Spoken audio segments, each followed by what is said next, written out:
É o seguinte, a defesa do presidiário Lula quer usar o livro de Rodrigo Janot em um novo pedido de habeas corpus. De acordo com o antagonista, o advogado Cristiano Zanin quer usar um trecho que cita que o petista virou objeto de desejo da força-tarefa da Lava Jato. No livro, o ex-procurador-geral da República cita um pedido de Deltan Dallagnol em 2016 para que denunciasse Lula e políticos do PT por organização criminosa antes de apresentar denúncias semelhantes contra o PP e o MDB. Janot alega que a solicitação visava não deixar descoberta a denúncia apresentada por corrupção e lavagem de dinheiro no caso do Triplex, considerando que a lavagem exigia um crime antecedente, no caso, a organização criminosa. A defesa do presidiário de Curitiba alega que o episódio reforça a tese de perseguição dos procuradores contra Lula. Muito bem, o advogado quer usar isso, num novo pedido de habeas corpus. Só que eles usam qualquer coisa que eles podem lá na justiça, com recursos judiciais, mas o objetivo final é você formar um grande volume para ter a tese política da perseguição, do preso político, etc. Porque cada recurso desse gera uma manchete, gera uma notícia e dá a impressão para aqueles militantes que permanecem cegos ou indiferentes às imoralidades e ilicitudes cometidas durante o governo do PT, para que eles continuem acreditando em toda essa lenga-lenga. Então tem o caso aí narrado no livro do Janot, e ele não necessariamente significa qualquer irregularidade cometida pelo Deltan Dallagnol. Primeiro, que é uma narrativa do Janot.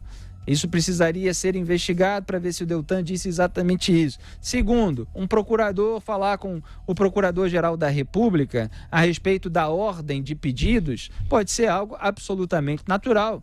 Ele pode ter uma razão técnica para querer a inversão da ordem. Então, o que isso como isso pode ser suficiente para render uma soltura de um criminoso preso, condenado em 3 instâncias por corrupção passiva e lavagem de dinheiro?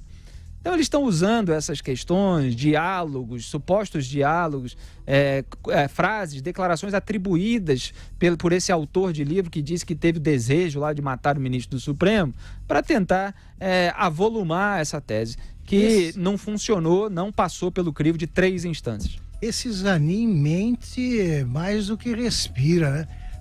Ele se aproveita de qualquer coisa. Ele ele acompanha os processos do Lula recitando o tempo inteiro que nenhuma das revelações feitas por colaboradores da justiça, chamados delatores premiados, nenhuma vale.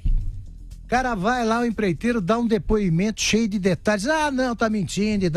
E aí vale o que disse o ex-procurador-geral, o Rodrigo Janot, que vem sendo contestado, inclusive, quanto à data que ele disse que foi a escolhida, que foi a data em que aconteceu o quase assassinato seguido do suicídio do autor, do ministro Gilmar Mendes.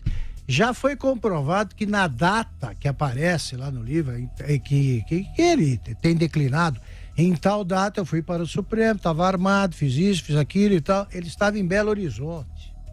Está provado já. E aí? Se esta data ele já apresentou errado, por que o que ele diz agora vira prova? O Zanin devia voltar a estudar direito para aprender como se faz um álibi mentiroso, mas menos ridículo que esses que ele tem apresentado. Se o Janot não estava lá no dia que ele disse que teve a intenção de matar o Gilmar Mendes, é o que eu estava comentando aqui na redação, Augusto Nunes, acho que foi ontem até, a ação de busca e apreensão dentro do inquérito ilegal do Dias Toffoli, determinada pelo Alexandre de Moraes em endereços de Janot e Brasília, é uma busca e apreensão muito curiosa, porque ela é consequência de um crime que não ocorreu por alguém que não estava lá. Exatamente. Cometido por alguém que não estava lá, né? Um crime que não ocorreu, cometido por alguém que não estava lá. Provado. E isso rendeu uma busca e apreensão dentro de um inquérito ilegal baseado num regimento interno que não permite a abertura desse inquérito na situação alegada. Quer dizer, é impressionante a escalada autoritária do Supremo Tribunal Federal. Diga aí, Zé Maria. Busca, apreensão e sentença, né? Houve a sentença. Ele está proibido de se aproximar a 200 metros de um ministro do Supremo Tribunal Federal e não pode também ir no Supremo, frequentar ali a proximidade do Supremo.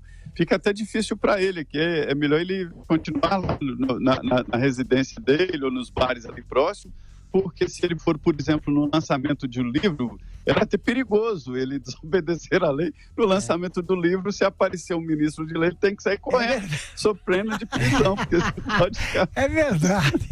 Ele quer acabar com o lançamento do livro, chega lá. Um ex-ministro do Supremo, será que ele pode? Ou a distância é menor, tal. É uma coisa hilária. Não, eu quero ver contar esses metros, tem que chamar o VAR, né, para contar esses 200 metros, e aí a gente vai ver o tiratem, as linhas... Chama o VAR. O Supremo está precisando de um VAR.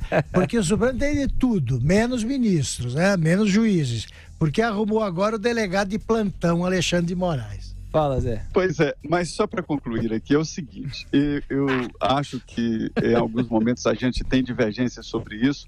Eu não acho que a Lava Jato tenha sido isentona mesmo, não, mas eu acho que foi necessário e essa história aí, fala de troféu, era um troféu da justiça, era um desejo de justiça de todos. Se a Lava Jato fosse realmente asséptica ali, milimetricamente, não teria acontecido nada, porque a Lava Jato enfrentou poderosos. O Lula, naquela época, era o presidente da República. Em seguida veio a Dilma, e ele era poderoso. E não era só o Lula.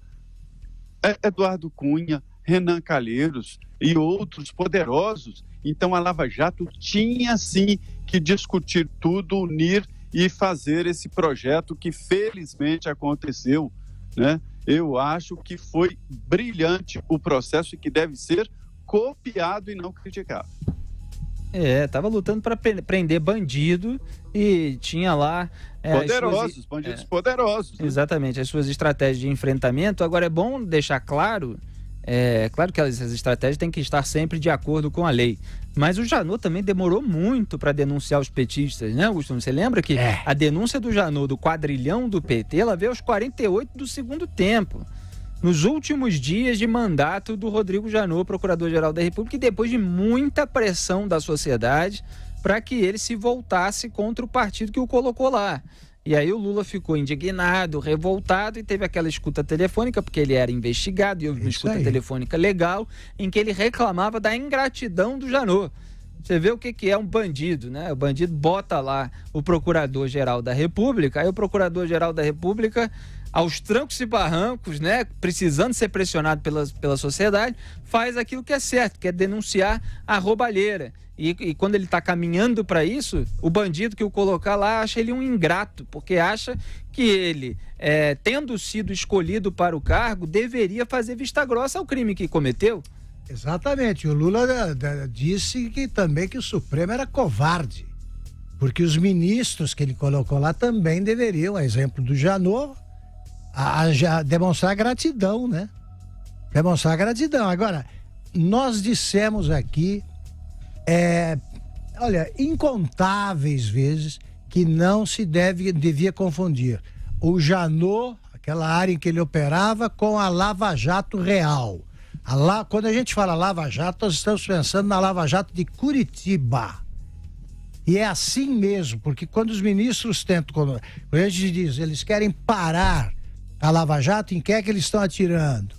Estão atirando no Deltan Dallagnol, no Sérgio Moro e nos juízes de Curitiba. O problema deles é a prisão do Lula. Muito bem, a gente precisa... Fala, Zé. Ele disse que enquanto havia bambu, haverá flecha, né? Mas, na verdade, ele que segurou muito esse processo.